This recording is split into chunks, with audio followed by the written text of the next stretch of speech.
I'm hitting the trail.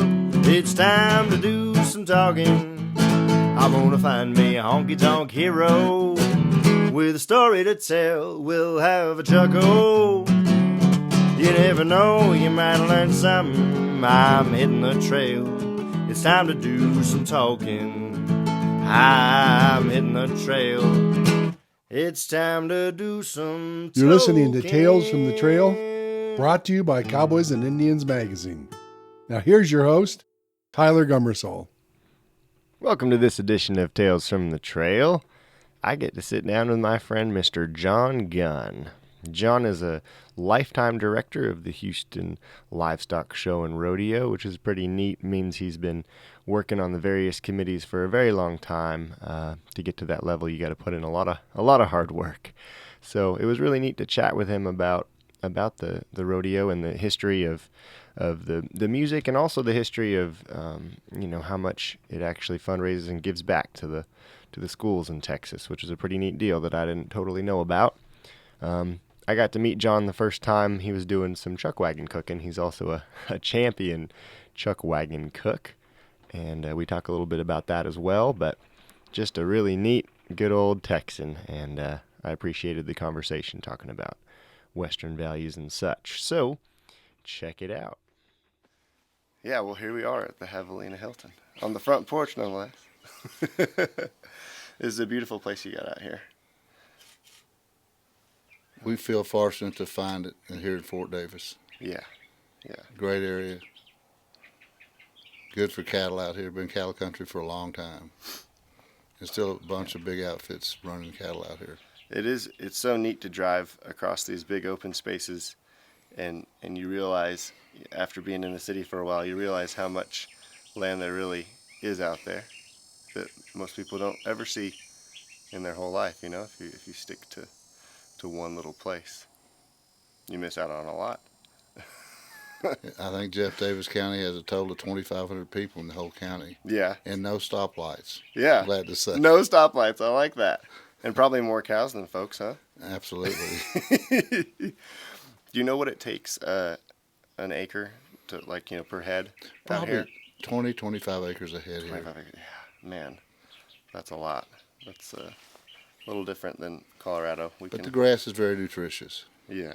And it grows fast, probably because it's mostly dry, and then they'll get a spurt. We get approximately 18 inches a year. Our wet season is between July and September. Okay. So we're coming up on that. We haven't had much spring rain, which is normal, but we're coming up on our wet season between July and September. Gotcha. And would you call this West Texas or no? This is the Trans-Pecos. Yeah? Okay. Of the Davis Mountains, and elevation, I think the highest peak is Mount Livermore here, and it's, I think, 8278, somewhere in that area. Yeah. We're about 5,200 feet here at the ranch. Yeah, that's nice. Makes me feel a little bit more at home being from Colorado. Get a little bit of elevation. I like it. We're on what they call the high desert plateau of the Chihuahuan Desert. Okay. Yeah, neat. Well, that's pretty neat. So we'll switch gears and we'll head east then, because you grew up around Houston, right? Correct. Is that correct? Spring Branch Memorial, west of town, when it was still out of town. Okay. And is that when you got started or being involved with the Houston Livestock Show and Rodeo? Or? My first introduction with it was called the Houston Fat Stock Show at the time I was introduced to it. Huh. Back in my youth, my parents would take me to the Sam Houston Coliseum downtown Houston, and the show began in 1932. It was probably in the late 50s that I first became familiar with it, and we would go every year, and it was a big event. We met all our childhood heroes, Gene Autry and Roy Rogers, Dale Evans. Really? Wow. Had a great time at the show, and saw a lot of animals in the livestock show. Yeah, that's amazing. Did you ever show yourself?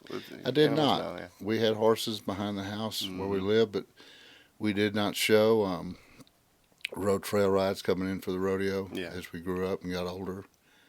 But no, we didn't show any horses. My daughters did later in the years when they were born, but I didn't. Yeah, I didn't either. I was in 4-H and such, and a lot of my friends had steers and goats and stuff. But I was always pretty tied up with the music or different projects in 4-H, which was pretty fun. But it's pretty neat. A lot of my friends paid for their school taking their steers to, the county fair auction.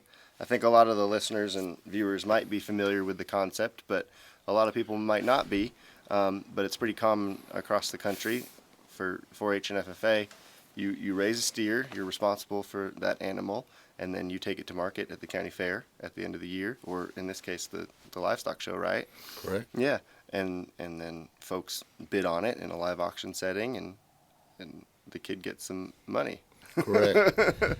I became officially involved with the Houston Livestock Show and Rodeo in 1979, and what we do there is we try to help the youth of Texas take that next step from high school into a college situation by helping them judge and sell their animals. Yeah.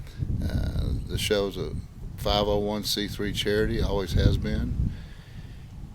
And we, for instance, in the steer category, we probably admit 22 to 2,400 exhibitors that are judged down to 428 for our annual junior steer auction. Wow. And those numbers, the record was set just last year, $625,000 for the grand champion. And one of our show vice presidents was one of the buyers, but he and another gentleman. Yeah. But nonetheless, we over the years since the scholarship program has been started, we have put close to $500 million in scholarships for the youth of Texas. Wow, that's a lot. I mean, that's seriously impressive. And how does that work? So then the kid sells a steer for $600,000, which is a pretty big feat and pretty neat. But then he doesn't get all of that. It gets divvied up somehow. Or? He doesn't. And what we've done there, we've tried to help more than just the one person. The exhibitor that shows the grand champion, I think the figure's around $80,000 goes to them, and then we have on top of that $25,000 permanently endowed scholarships for other children all the way till we use that bid up. Yeah. So that one bid put a number of people in school, I hope. Sure. Yeah. And that's what we like to see. Yeah. And that was just one bid. What would be the range then, like on the lower end of? Because you said there'd be 400. 428 head. We recognize 15 breeds, but normally the last lot, so to speak, 428 would get somewhere in the range of 2,500 to 2,700. Sure. The last time I looked at the figures, but hopefully more than enough to pay their feed and vet bills over the 9 to 10 months they've raised their animal. No doubt, yeah, and that's more what I'm used to at our little county fairs. That would be a pretty good bid on a champion steer, but. Yeah, that's very neat. And obviously it's not just cattle. They also have sheep and goats and hogs and stuff. Yes. Yeah. And then, so that's one whole component. And then the other component is a super long legacy of, like you were talking about, Gene Autry and Dale Evans, and long legacy of music. I mean, it seems like a pretty unique thing where you have a concert after every rodeo performance, right? Correct. Yeah. We can, currently in NRG Stadium, we can a sellout of 72,000 for the show, and then the concerts a lot of time we'll sell standing room or arena seating, which George Strait just this last year in March set the new NRG record of I think a little past 82,000 there at the show. That's a lot. So that was a great ending performance for our 22-day run there. Yeah, and that shows you how strong Western culture is right now too. I mean, that's a lot of folks that want to come see a rodeo and come see George Strait. Houston Livestock Show and Rodeo is a happening. I go to other shows around the country, and the difference I see is other cities, people will talk about their show, and they're great shows, don't get me wrong.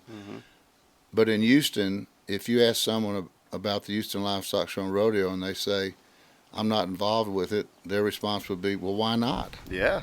It's that big of an event. It really impacts the whole area of Houston each year from mid-February through the mid-March time period. Yep. And it's a great tradition, and many families have come out there for many generations, participated in the show, or just come out as spectators. Yeah. It's a very family-friendly, family-oriented event, and we try to keep it that way. That's neat. And you've been involved since you said it was the 70s or 80s? This was my 40th year. 40th? Yeah, wow. And This year. I believe so. And now you're a lifetime director? Is that That what is they correct. call it? That's correct. And you got to put in a lot of hard work, I take it, to get to that level. It was, but it was Yeah. fun. It was very Yeah. gratifying, and I enjoyed all of it. And it was fun to watch those youngsters.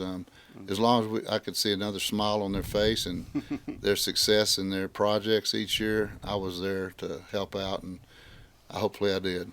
I'm sure you did. Yeah. Are there any cool standout moments from that span of 40 years? I'm sure there's a lot, but Boy, one moment. I guess the thing I enjoyed most, my daughters grew up around the show. Yeah.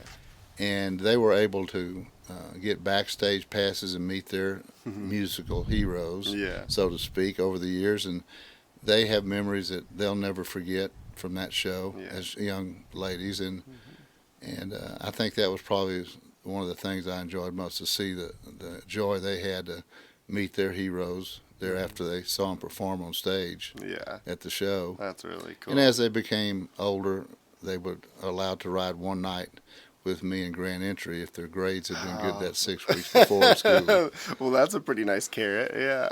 Right. Yeah, and so on Grand Entry, you ride horseback, or would you take the wagons, or how would you do it? They would ride horseback. Both Yeah. are good riders, and, Yeah. and occasionally they'll ride in a wagon or the fire truck when they were real young. Sure. We have all types of things in the Grand Entry to accommodate all ages of children, because we want to fill it full and give everybody the experience of being in the Grand Entry. Sure. Yeah. And it's a week long, the rodeo performances? How many days are there? 20 performances. 20 performances. Wow. That is a lot. And yes, we I think we're second only to the NFRs in payout to the Cowboys. Man. Yeah. We have a great following there, and some really good athletes that come and make our show every year, and we've had some pretty exciting moments there. That's cool. You're involved mainly on the steer committee, or what? I was Yeah. Originally on the Corral Club. We opened the first Skybox Corral Club in Astrodome in 1980. Wow. But after a short stint there with the Corral Club, I went over to the Junior Steers and finished my active volunteer work with the Steer Auction Committee. Neat. And it's mostly or all volunteer, basically? 100% volunteer. Wow. Probably, I could be off on these numbers, but I know Sure. we have probably 35,000 or more active volunteers on more than 100 committees that actually hands-on run the show every year. Wow, that's incredible. And probably upwards of 50,000 lifetime members of the show. Sure. So it's a great honor to be part of the show, in my opinion, and we have a lot of fine people that have been there for many, many years. Yeah, that's neat. And you are also a connoisseur of rodeos and and such, because you're a chuck wagon cook. Correct. An award-winning chuck wagon cook, nonetheless. Look at that big buckle. We've had fun with the chuck wagons. Yeah. I've had one myself for many years, but it's not competition ready. And by that I mean there's certain things you have to fit out on a wagon to compete in the big contest. But yes, I have competed in what they refer to as the World Championships in Ruidoso, New Mexico. It's the Lincoln County Cowboy Symposium, where the top 18 or 20 wagons in the country are invited. And we got as high as second all round, our wagon did there. Wow. And then the other contest I competed in for 4 years with Cheyenne Frontier Days, and that's another honor to be even invited there. They invite 10 wagons from across the country, and we were fortunate enough to win the competition this last year in 2018, and won a gold buckle there at Cheyenne, the 122nd rendition of the Daddy of 'Em All. Wow, that's neat. So that was good enough, and I think we're through competing. Yeah. Go out on top. I like it. I still help some people around rodeos. We'll set up hospitality wagons to feed the competitors behind the chutes up at Carthage and the Cattlemen's Association, Panola County PRCA Pro Rodeo, and a couple other events and various things I've asked to do. So we do it for fun now and enjoy it. And but the competition was great, and it was rewarding to win in Cheyenne. Yeah, that's awesome. Well, I can attest at least to the cobbler being extremely, extremely good. Good. I'm glad you enjoyed it. Yeah, yeah.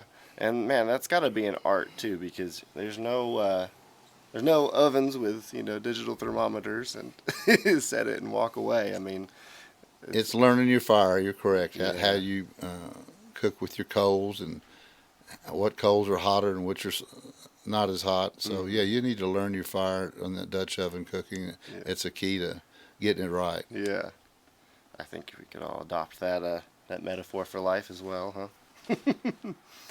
Yeah.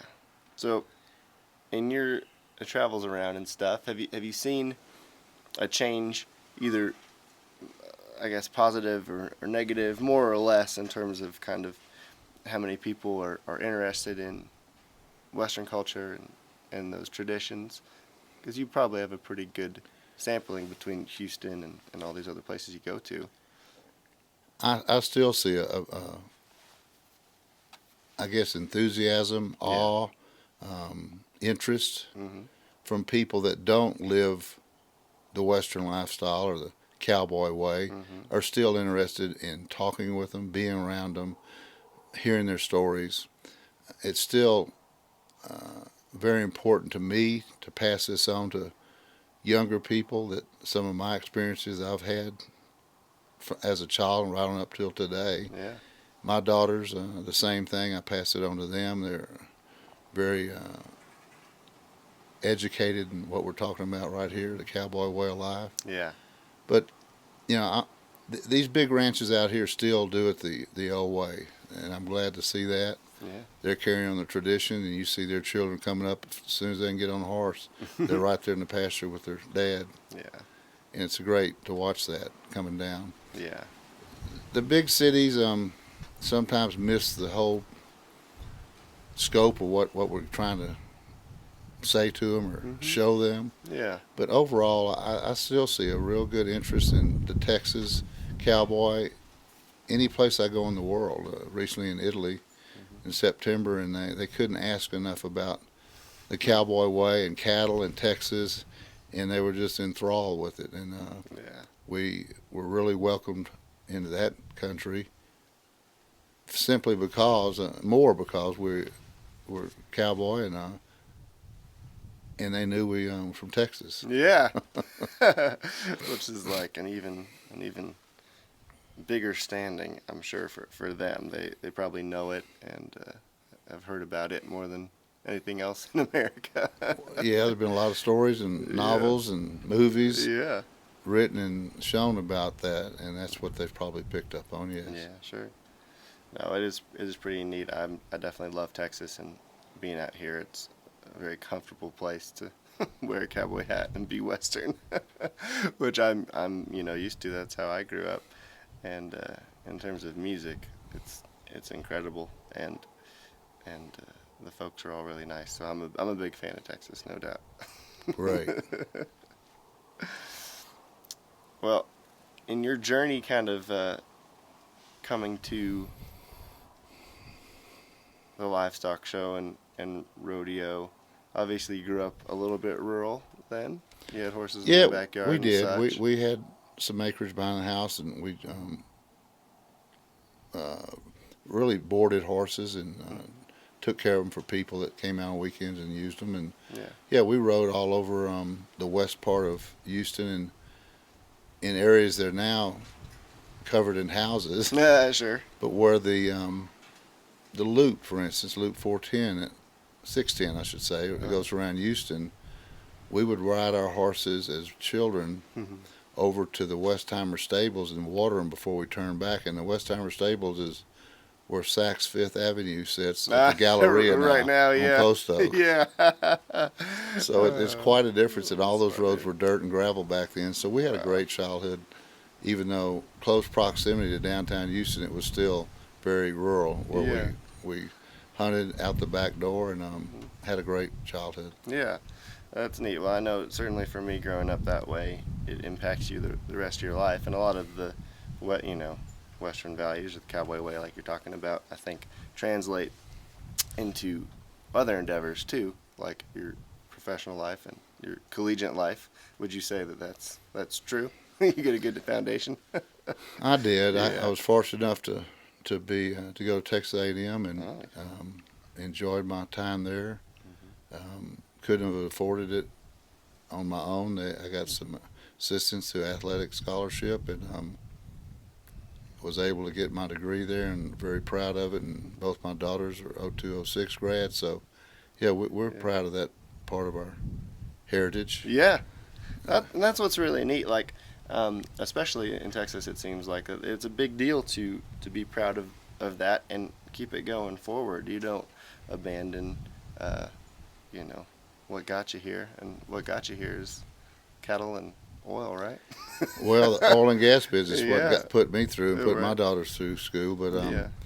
our family came into the state in 1871 in Gonzales County Wow. from the Cherokee, North Carolina. Okay. So I'm lucky to be a fifth generation Texan, and the first one to have the opportunity to get a college education, which Wow. I pursued and Yeah. succeeded in. Yeah. So that was a big deal. And I think my daughters will pass this on down through their children too. Yeah. But cattle now, yes, we run a few head here, but not for a living, just Sure. because we want to. Sure. We like to see new calves hit the ground and ride the pasture in the evenings and watch them play. And yeah, we run a real small cow-calf operation. Yeah, but that's what's so neat. Like when you drive around, even if you're on the outskirts of more metropolitan areas, everybody's got their own little ranch, their own little place. Everybody wants their own little place, and that's something that's unique, I think, to Texas, because it's like that's like a goal. You know what I mean? As opposed to, oh, I want a, big house and no land. You all want to carve out your own little spot. I mean, everybody's different, obviously, but it seems like that is a more common occurrence, and that's got to have something to do with the heritage, right? I think so. Yeah. I think so. We always had a place to go to at Grandpa's in Gonzales County, so Yeah. that sort of grew on us. And then I was looking for this place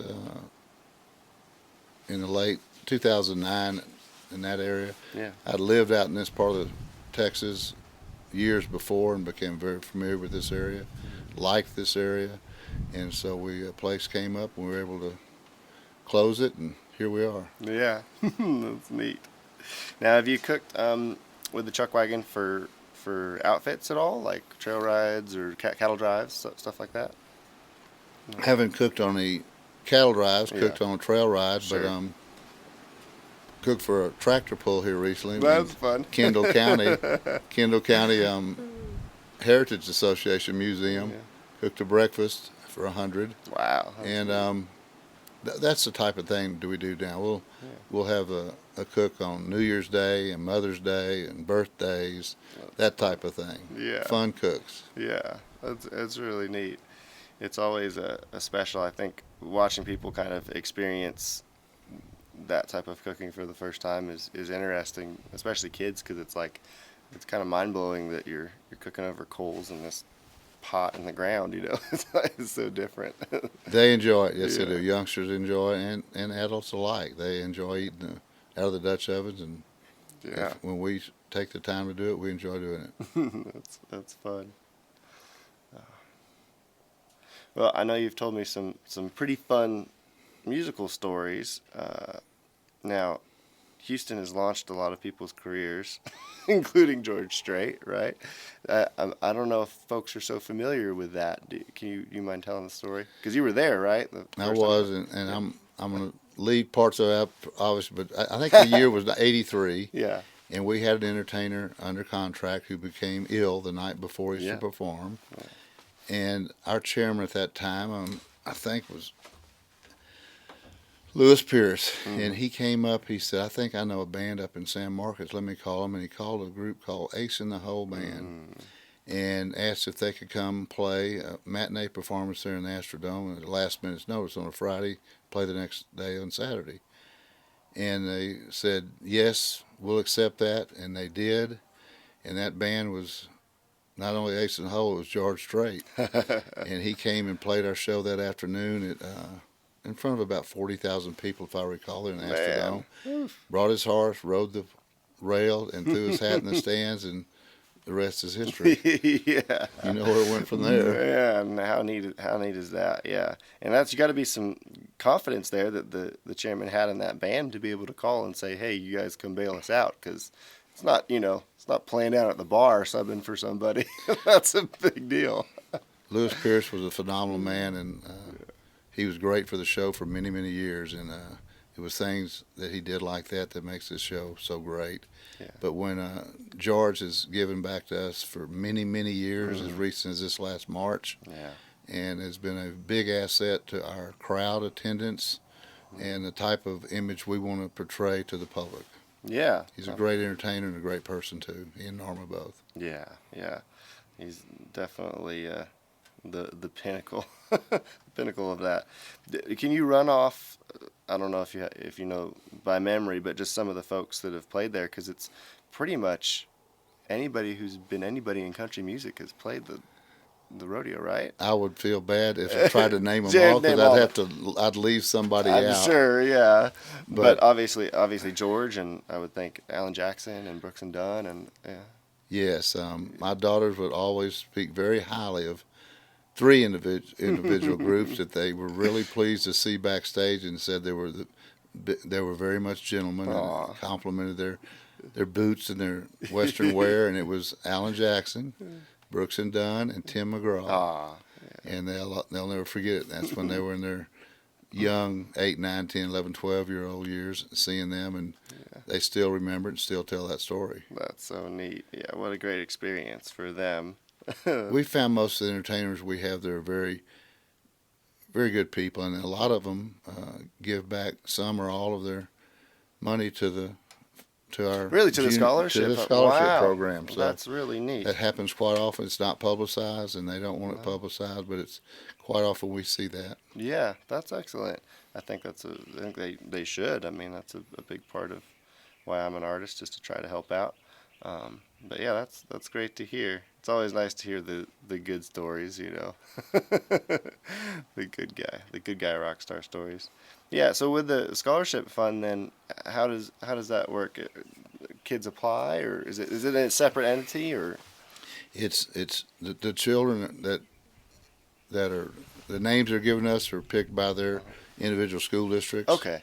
And whatever people are assigned in that school district to do that type of thing, Right. Sure. they will qualify the youngsters they feel are, I guess, capable or deserving of the scholarship, and they give us the names, and that's where it goes like that. That's neat. And all the universities that we have scholarship children in through the Houston Livestock Show and Rodeo, we have their presidents and regents and deans of the various colleges that our scholarship children are involved with come one night each year. We host them there at the rodeo. Oh, fun. In our Tejas room, and they give us a report as to how many students are still enrolled on our scholarships and how they're progressing, and what programs they've got that were enabled by some of the grants we had allowed from the show. So we enjoy hosting all the universities across Texas that have our children in their school systems. That's neat. That's so neat. Do you know roughly ballpark how many kids have gotten scholarships? Boy, I mean, I know it's a tough question. I know. That's the one I don't have. I can't roll off the end of my tongue, but in the thousands for sure. Yeah, I can imagine. Yeah, I know. Oh, I'm supposed to be the journalist, but I'm just a musician. Dang it, this is a podcast. I'll get my numbers straight. We'll insert it in there, I'm sure. But yeah, that's so cool. And I knew about the show and the rodeo, but I did not know the aspect of the scholarship. So it was really neat to kind of find out from you. So I'm happy we were able to talk about that. Glad to, always. Do you know if there are any other rodeos that do that, like big ones? I don't think there are there? There must be. I mean, it's a great program. I feel certain every big show has some type of benefit for the youth in their area. Sure. But I don't know how they're structured exactly. I mean, but that scale is pretty amazing. It's huge, I mean, yes. That's That's a big deal. Yeah, that's really cool. Are most of the contestants from the Houston area, or is it all across Texas? The rodeo contestants? No, I'm sorry, the livestock entrance. Yeah, Houston. Houston, yeah. It's all in Texas, yeah. Yeah. Texas school systems, yes. Right, but I mean, like the kids who are bringing animals, are they from the Houston area only, or are they from across Texas? All counties in Texas. All counties are, they come from all over the state. Gotcha. Yeah, and because it's interesting in Texas, you guys, do you have like a state fair, or? We do in Dallas in October. Okay. And that's another big livestock show up there also. Mm-hmm. And it's a great program, and I've been to it before, and was there as recent as 2 years ago. But yeah, they have a great show up there. Yeah, but then it's a little different. They have even more opportunity to take their animals around with stuff like the livestock shows. And then in Colorado, we have our state fair, and then we also have the big livestock show in Denver every year in January. So yeah, but it's not on the scale, obviously, of out here, because San Antonio and Dallas-Fort Worth, do they have livestock shows as well? Oh yeah, the National Western has a good program in Denver though. Yeah. And the Fort Worth, yes, they're opening up a new arena this next February. They're going to move into. Cool. And then San Antonio, it's a great show there. Yeah. They're in their complex there. We support rodeos everywhere. Just talking about Nancy Jean and I. Sure. But we're probably biased to the Houston Livestock Show and Rodeo. Of course. She was 14-year volunteer there also with the breeders. Oh, that's awesome. So our involvement goes way back. Yeah, that's neat, man. But if you just think about all the years and all the money helping kids out, that's a really neat deal. Yeah. Well, what's next on the horizon for you? Just whatever we want to do when we want to do it. That's a pretty good... Retirement has been good. That's a pretty good deal right there. Retirement. I'm catching up on all that time that I was gone and missed out on something. And we're traveling a lot more than we normally did in the past. And we'll be going to Cody, Wyoming in July to celebrate Buffalo Bill Stampede Rodeo 100th year. Yeah. Boyd Paul Hamus had mentioned that to me last year, so I went ahead and booked a place, and we're going to enjoy going up to Cody and enjoying their party. That'll be fun. And you'll be the ambassador for for Texas. I like it. Spreading the cowboy gospel. I bet I'll run into some people from Texas. I'm sure. I'm sure. Well, thanks for chatting with me. This is a beautiful place you got out here. And it's always nice to talk with like-minded Western folks who are keeping it Western. Tyler, we're glad to have you here. This won't be the last time either. That's right. We'll do it again. Yeah, you know where it is now. You're here. Welcome anytime. Oh, thank you. All right. Well, that was really fun sitting down with Jon and talking about all the things Western right there. As always, you can find this podcast and more on both cowboysindians.com and where you get your podcasts, Apple Podcasts, all that stuff. There's also a video companion on YouTube that you can see on cowboysindians.com and the audio-only version on all the podcast sites. So if you're listening, go watch the video, and if you're watching the video, go take a listen. My name is Tyler Gummersall. You can find out more about me and my music at Tyler, Tyller, music.com. And go search Tales from the Trail on cowboysindians.com, and you'll find some more great podcasts with folks like Charlie Daniels and Randy Rogers and stuff. So thanks for hanging out. Until next time, we'll see you down the trail.